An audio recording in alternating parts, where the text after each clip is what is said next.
Hello, Ninthers, and well, we were talking about insolation in the previous video lecture.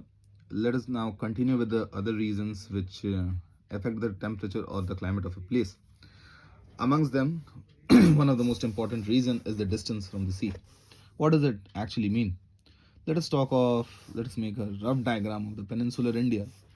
And if this is the peninsular India we are talking about, let us talk of two places. Let one be Hyderabad over here and let one be Mumbai over here.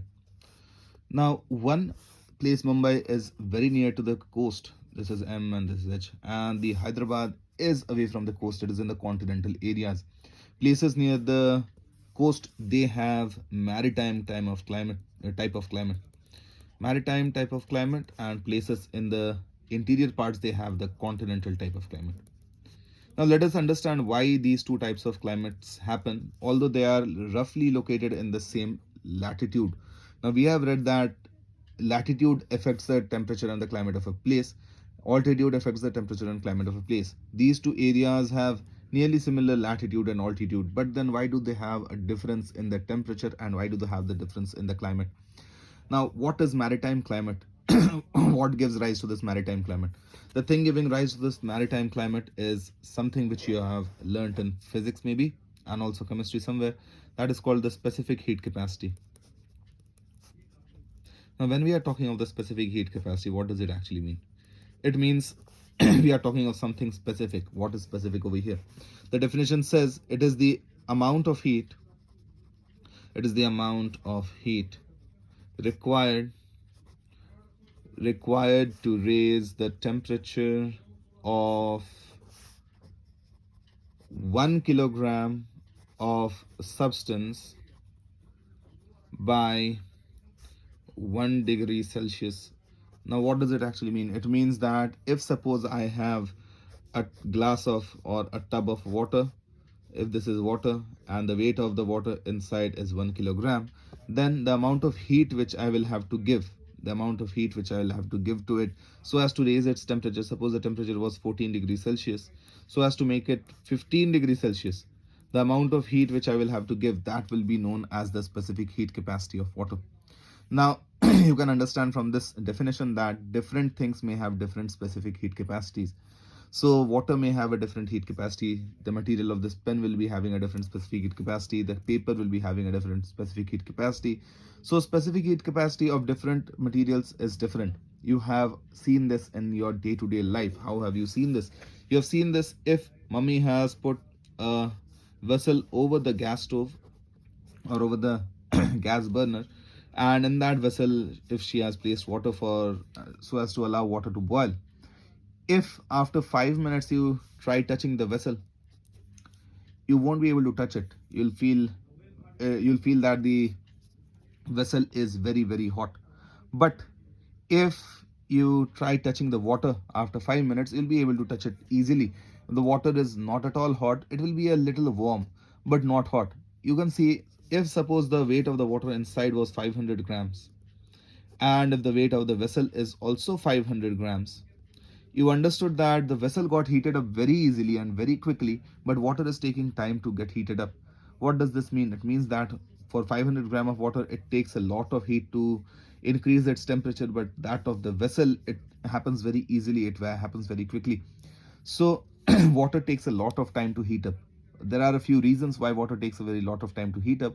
It is because water's layer get mixed. What does it actually mean? Let us talk of, let us say that this is water over here and sun's ray is falling on it.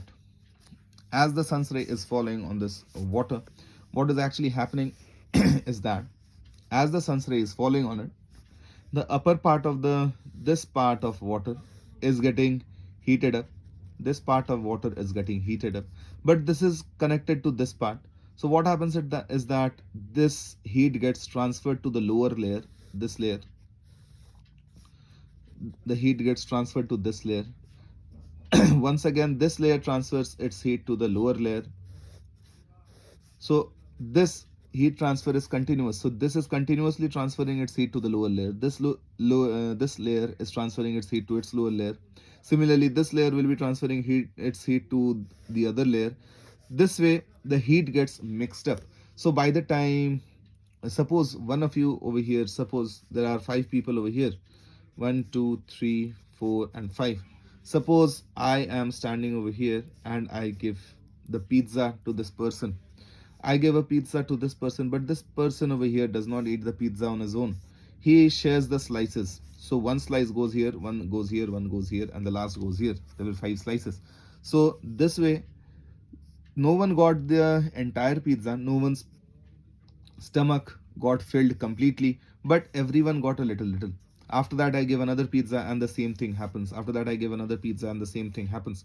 So the time taken for one person to be completely filled, suppose one person requires 6 slices of pizza so as to get completely filled, so I will have to pass a pizza 6 times so as to allow this one person or every person's stomach to be filled completely. But suppose if I would have given the pizza to only this person, and if he would have eaten the complete entire pizza on his own without sharing any to the other people, what would have happened is that this person's stomach would have been full and all of these would have remained empty.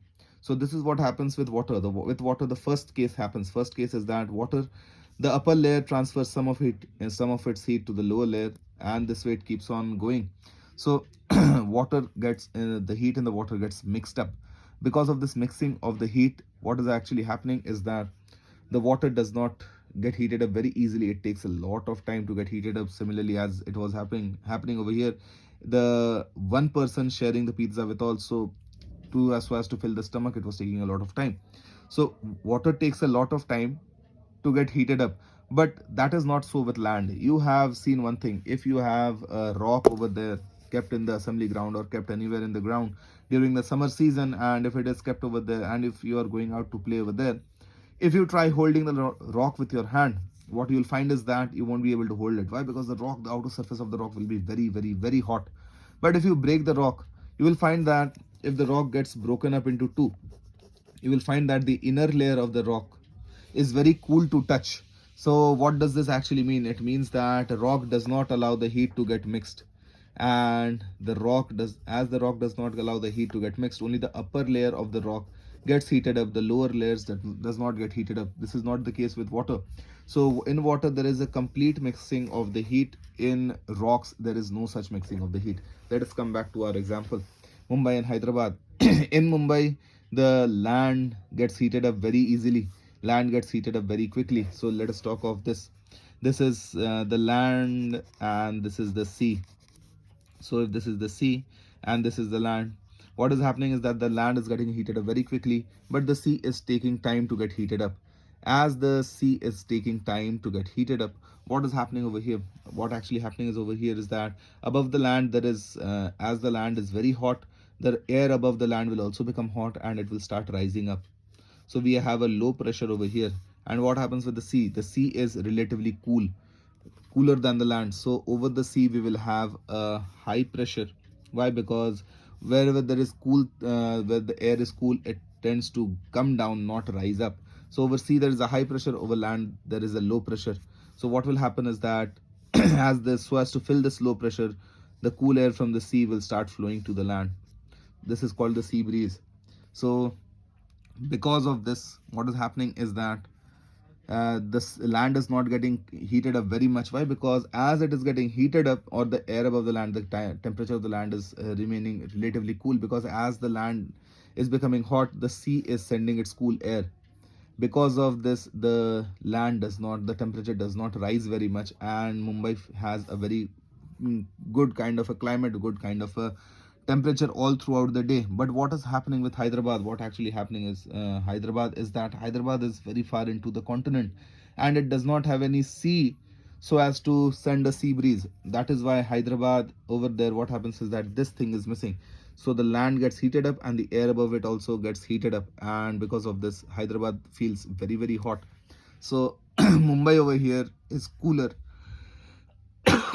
because it has the maritime type of climate, but Hyderabad is facing a very hot type of climate because of the continental type of climate. Same thing is happening during the winters also. During winters, the land over Mumbai, it is continuously getting the warmth from the sea. Why so? Because during the summer months the sea took a lot of time to heat up, and because it took a lot of time to heat up, it will also take a lot of time to cool down. And the land which had got heated up very quickly, it got cooled down very easily. So what is happening in the winter season is that the cold wind from the land is starting to blow from the land to the sea, and that is why this area of the land is staying relatively cool, relatively warm. This is not happening in Hyderabad. In Hyderabad, as the land is starting to get cool, as the land starts cooling down, the air above it also cools down, and there is no sea so as to send a warm air to the land. And what is happening over here is that we are having a very cold temperature during the other months, during the winter months. So this is the maritime and the continental type of climate, and this is how the distance from the sea affects the land, affects the temperature and the climate of a place. We'll be covering the ocean current, wait for the ocean currents video after this, and wind and the slope of the land. Thank you.